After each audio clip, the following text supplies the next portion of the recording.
Mm. Hi, my name is Anna, and I'm going to read the chapter number 4 from Peter Pan. Um, Lookout time. It is like it is frightfully difficult to know much about the fairies, and almost the only thing known for certain is that there are fairies wherever there are children. Long ago, children were forbidden the gardens, and at the time there was no fairy in the place. The children were admitted, and the fairies came dropping in that very evening.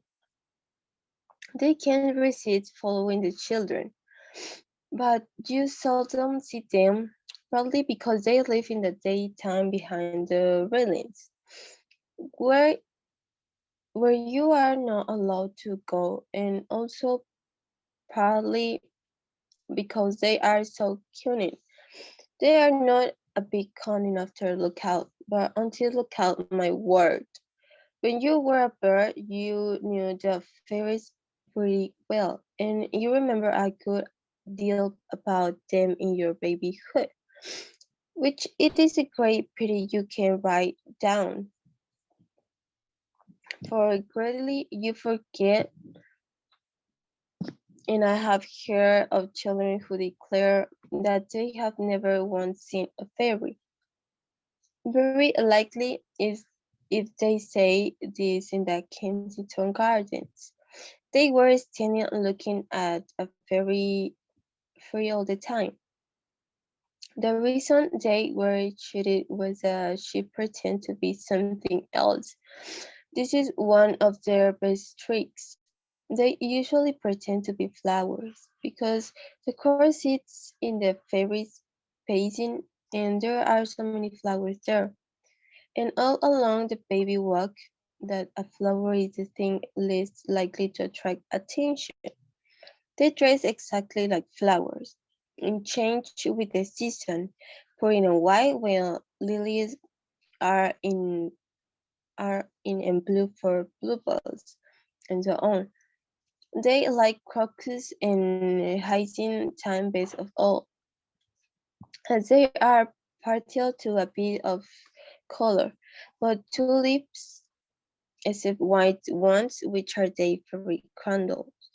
They consider garbage, and they sometimes put off dressing like tulips for days, so that the beginning of the tulip weeks is almost the best thing to catch them. When they think you are not looking, they skip along pretty lively. But if you look and they fear there is no time to hide, they stand quiet still pretending to be flowers. Then, after you have passed without knowing that they were fairies, they reach home and tell their mothers they have had such an adventure. The very basin you remember is all covered with ground with flower growing in it here and there. Most of them really are flowers, but some of them are fairies. You never can be sure of them, but a good plan is to walk by looking the other way and turn around sharply. Another good plan, which David and I sometimes follow, is to stare them down. After a long time, they can help waking, and then you know for certain that they are fairies. There are also numbers of them along the baby walk, which is a famous gentle place, as a spot frequented by fairies are called. Once 24 of them had an extraordinary adventure. They were at girls' school out for a walk with the governors, and all wearing hiding grounds. When she suddenly put her finger to her mouth, and then they all stood still on an empty bed and pretend to be hyacinths. Unfortunately, what The government had care was to gardens coming to plant new flowers in that very bed. They were willing a hand cut with the flower in it, and were quite surprised to find a bed occupied. Here to live them hyacinths, said one man. Dog's order, replied the other, and having emptied the cart, they took up the boarding school and put the poor 35 things in it in 5 rows. Of course, neither the governess nor the girls there let on that they were fairies, so they were carted far away to a boarding shed, out of which they escaped in the night without their shoes. But there was a great row about it among the parents, and the school was running. As for their houses, it is no use looking for them, because they are the exact opposite of our houses. You can see our houses by day, but you can see them by dark. Well, you can see their houses by dark, but you can see them by day, for they are the color of night, and I never heard for anyone yet who could see night in the daytime. This doesn't mean that they are black, for night has its color, just as day has, but ever so much brighter. Their blues and red and greens are like our auras with a light behind them. The palace is entirely built of many colored classes, and it is quite quiet the loveliness of a royal residences. But the queen sometimes complains because the common people will peer in to see what she is doing. They are very inquisitive folk and press quite hard against the class, and that is why their noses are mostly snobby. The streets are miles long and very twisted, and have paths on each side made of bright worsteds. The birds used to steal the worsteds for their nest. For policemen, it has been appointed to hold one on at the other end. One of the great difference between the fairies and us is that they never do anything useful. When the first baby laughed for the first time, his laugh broke into a million pieces, and they all went skipping about. That was the beginning of fairies. They looked tremendously busy, you know, at is as if they had no moment to spare. But if you were to ask them what they are doing, they couldn't tell you in the least. They are willfully ignorant, and everything they do is make believe. They have a postman, but he never calls except at Christmas with his little box. And true, they have beautiful schools. Nothing is true taught in them. The youngest child being chief person is always elect mistress. And when she has called the roll, they all go out for a walk and never come back. It is very noticeable seeing that in furry families, the youngest is always chief person and usually becomes a prince or princess. In children, and children remember this. And I think it must be so among humans also, and that is why they are often made uneasy when they come upon their mother, furtively putting new frills on the pacing. You have probably observed that your baby sister want to do all sort of things that your mother and her nurse want her not to do. To stand up at sitting down time and to sit down at stand-up time, for instance, or to wake up when she should fall asleep, or to crawl on the floor when she's wearing her best frock. and so on. And perhaps you put this down to noted need, but it is not. It simply means that she is doing no, okay. She's doing as she has seen the fairies do. She begins by following their ways, and it's taken about 2 years to get into the human ways. Her feats of patience, which are awful to behold and are usually called painting, are no such a thing. They are her natural expression because we don't understand her. Trish is taking an intelligible language. She's taking talking fairy. The reason mothers and nurses know what her remarks mean before other people know, as that God means give it to me at once. Well, why do you wear such a funny hat? It's because mixing so much with babies, they have picked up a little of the fairy language. Of late, David has been thinking by heart about the fairy tongue, with his hands clutching his temples, and he has remembered a number of their phrases which I shall tell you someday if I don't forget. He had heard them in the days when he was a thrush and threw a suggest to him that perhaps is it really bird language he is remembering. He says not, for these phrases are about fun and adventures, and the verse talk of nothing but nest building. He distinctly remembers that the birds used to go from spot to spot like ladies at the shop windows, looking at the different nets and saying, "Not my color, my dear," and "How will that do with the soft linen?" and "Bougainvillea wear?" and "Why hadn't streaming?" and so on. The fairies are excited dancer, and that is why one of the first things the baby does is to sing to you to dance to him and then to cry when you do it.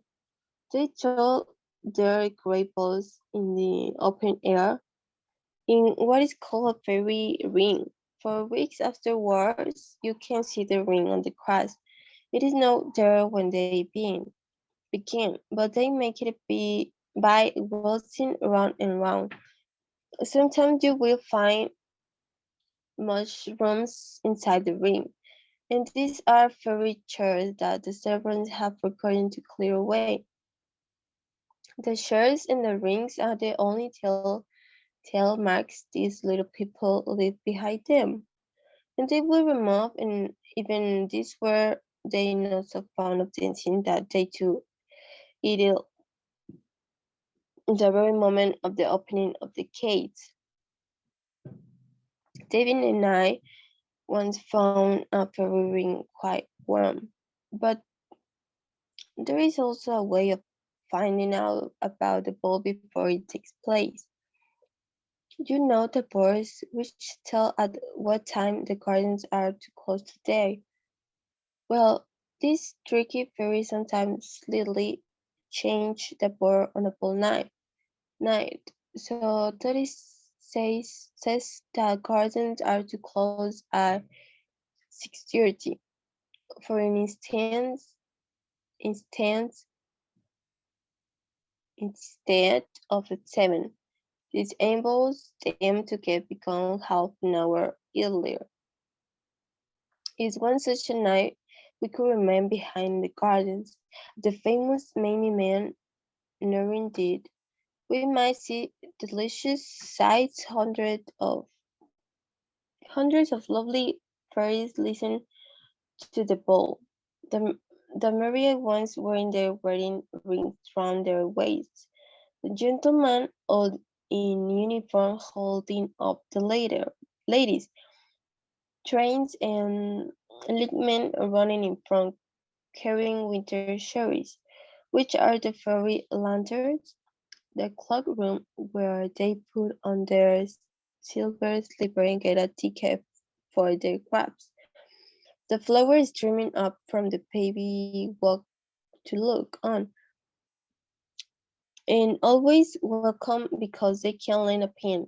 The super table with Queen Mab at the head of it, and behind her chair the Lord Chamberlain, who carries a dandelion on which he blows when her Majesty wants to know the time. The tablecloth varies according to the season. In May, it is made of chestnut blossom. That way, the fairy servants do is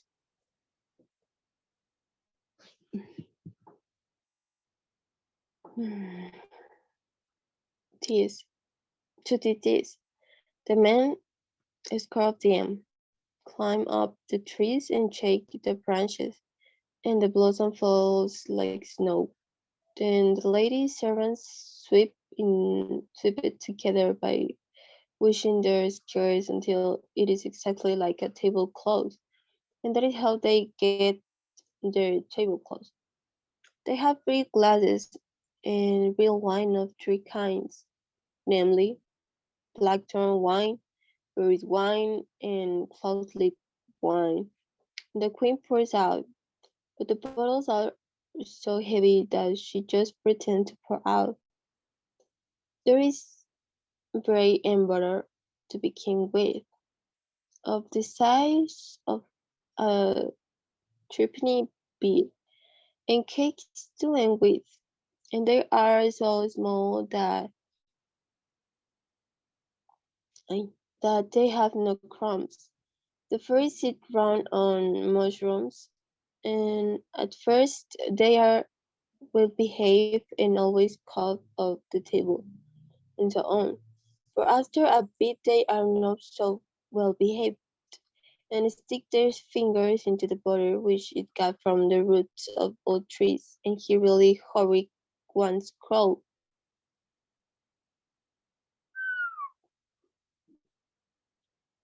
Mm, over the tablecloth chasing sugar or other devices with their tongues. When the queen sees them doing this, he sings to the servants to watch up and pour away, and then everybody adjourns to the dance.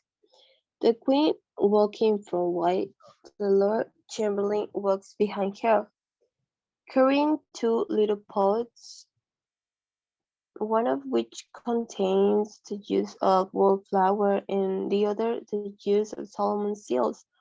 Wallflower use is good for reviving danger who fall to the ground in a fit, and Solomon's seals use is for breezes. They breezes very easily, and when Peter plays faster and faster, they put it till they fall down in fits. For as you know without my telling you, Peter Pan is the fairies orchestra. He sits in the middle of the ring, and they will never dream of having a smart dance nowadays without him. Peter Pan is writing on the corner of the invitation cards. P is writing on the corner of the invitation cards sent out by all really good families. They are grateful little people too, and at the prince's coming of age ball, they gave him the wish of his heart. Ooh.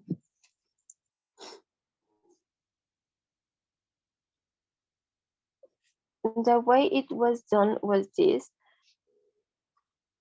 the queen ordered him to kneel, and then said that for playing so beautifully she would give him the wish of his heart. Then they all gathered around Peter to hear what was the wish of his heart. But for a long time he hesitated, not being certain what it was himself. If I choose to go back to mother, he asked, at least, could you give me that wish? Now this question vexed them, for were he to return to his mother they should lose his music. So the queen tilted her nose contemptuously and said, Poof, who asks for a much bigger witch than that? It's a quiet little witch, he inquired. As little and this, the queen answered, putting her hands near each other. What size is a big witch? He asked. She measured it off on her skirt and it was very handsome limb. Then Pretty reflected and said, Well, then I think I shall have two little wishes instead for one big one. Of course, the fairies had to agree through his cleverness rather choke them. He said he said that his first wish was to call to his mother, but with the right to return to the gardens if he found her disappointing. His second wish he would hold in reserve. They tried to dissuade him and even put obstacles in the way. I can give you the power to fly to her house, the queen said, but I can open the door for you. The window I flew out I will be open, Peter said confidently. Mother always keep it open in the hope that I may fly back. How did you know? They asked. Quite surprised and really Peter couldn't know explain how he knew. I just don't know, he said. So as he pretended his wish, they had to grant it. The way they gave him power to fly was this. They all trickled him on the shoulder and soon he felt a funny itching in the part. And then up he rose higher and higher and flew away out of the gardens and over the housetops. It was so delicious instead of flying straight of his own home, he came away over set poles to the Crystal Palace and back by the river in Regent's Park. And by the time he reached his mother's window, he had quite made up his mind that his second wish should to become a pair. The window was wide open, just as he knew it would be, and he fluttered, and there was his mother lying asleep. Peter alighted softly on the wooden rail at the foot of the bed, and had a good look at her. She lay with her head on her hand, and the hollow in the pillow was like a nest lined with her brown wavy hair. He remembered too. You remember, too, he had long forgotten that she always gave her her holiday at night. How sweet the frills of her nightgown were! He was very glad she was such a pretty mother, but she looked sad, and he knew why she looked sad. One of her arms moved as if it wanted to go round something, and he knew what it wanted to go round. Oh, mother, said Peter to himself, if you just knew who is sitting on the rail at the foot of the bed. Very gently he patted the little mound that her feet made, and he could see by her face that she liked it. He knew he had but to say, Mother, ever so softly, and she will wake up. They always wake up at once if it is you that say their name.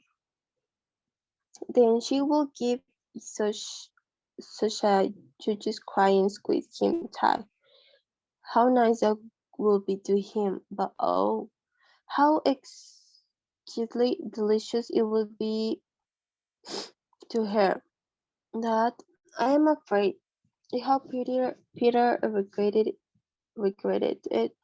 In returning to his mother, he never doubted that he was giving her the greatest, more splendid.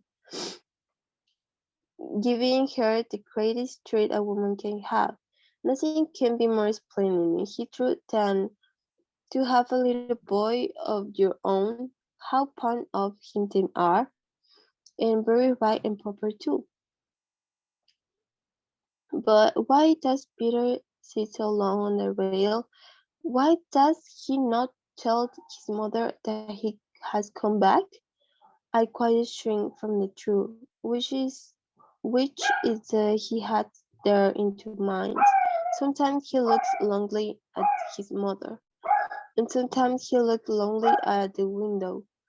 Certainly, it will be pleasant to be her boy again. But on the other hand, what time they had been in the gardens? Was he so sure that she'll enjoy wearing clothes again? He popped off the bed and opened some drawers to have a look at his old garments. They were still there, but he couldn't remember how you put them on. The socks, for instance, were they worn on the hands or on the feet.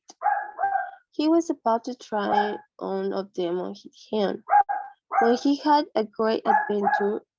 Perhaps the drawer had creaked.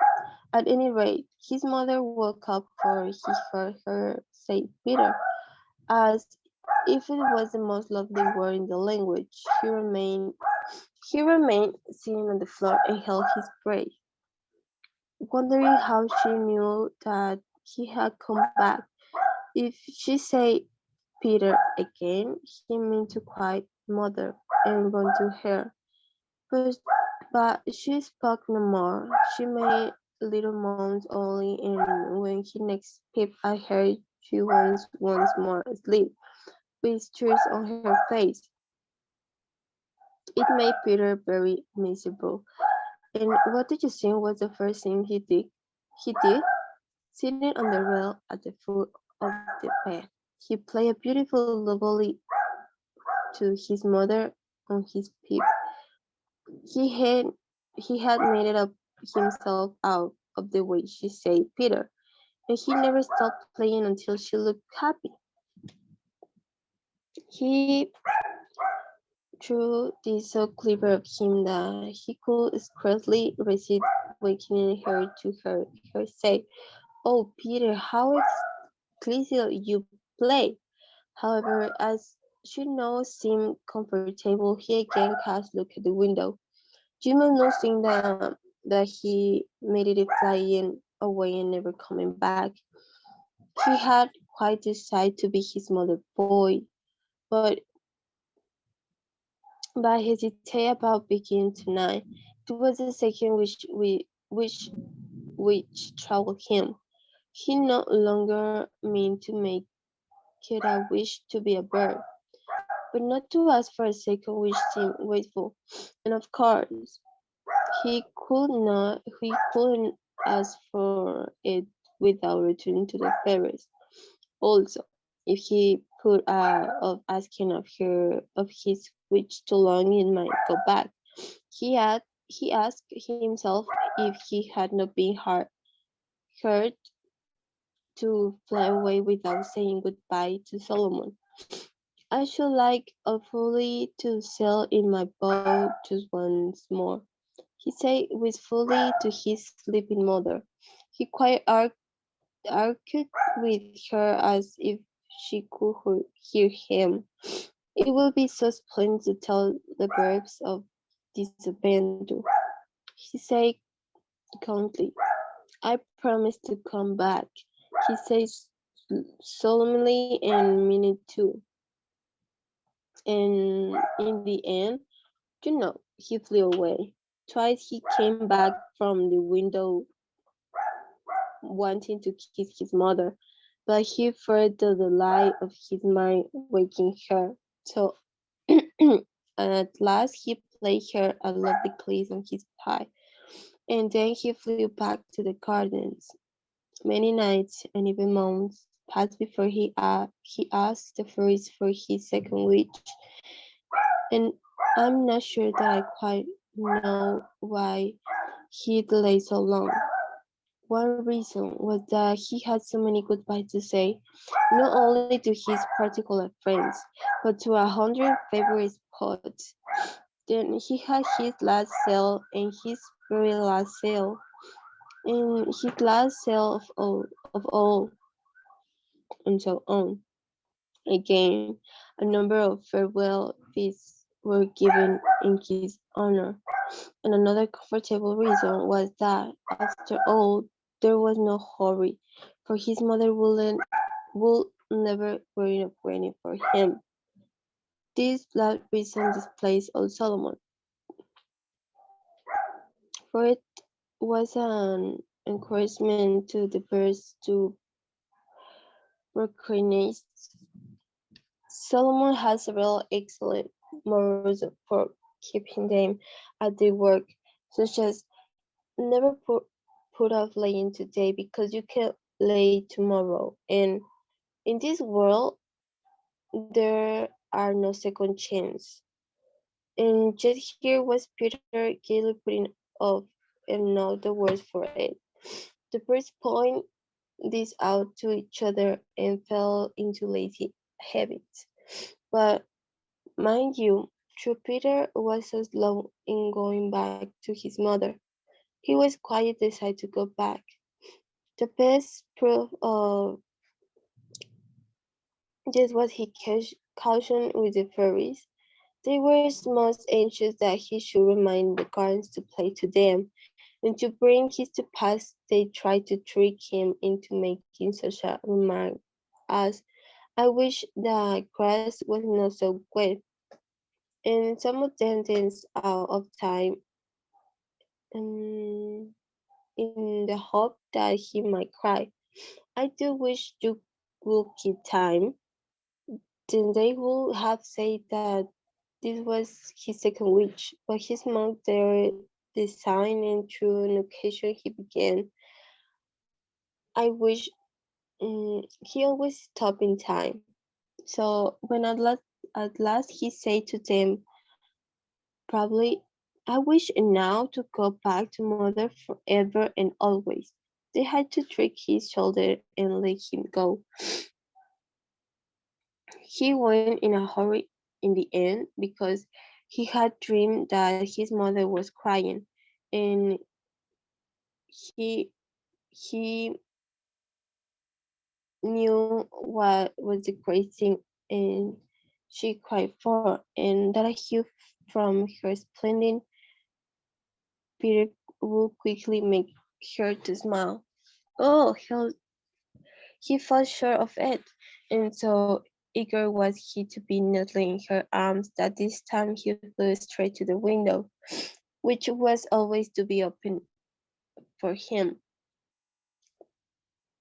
But the window was closed, and there were iron bars on it, and peering inside he saw his mother sleeping peacefully with her arm around another little boy.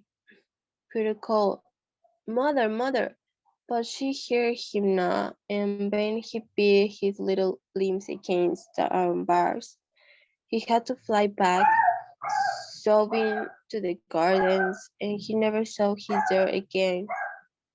What a glorious boy he had meant to be to her, Peter. He, we who have made the great mistake, how different we should all act at the second chance. But Solomon was right. There is no second chance, not for most of us. When we reach the window, it is lookout time. The iron bars are up for life. Mm, mm, mm. That's all.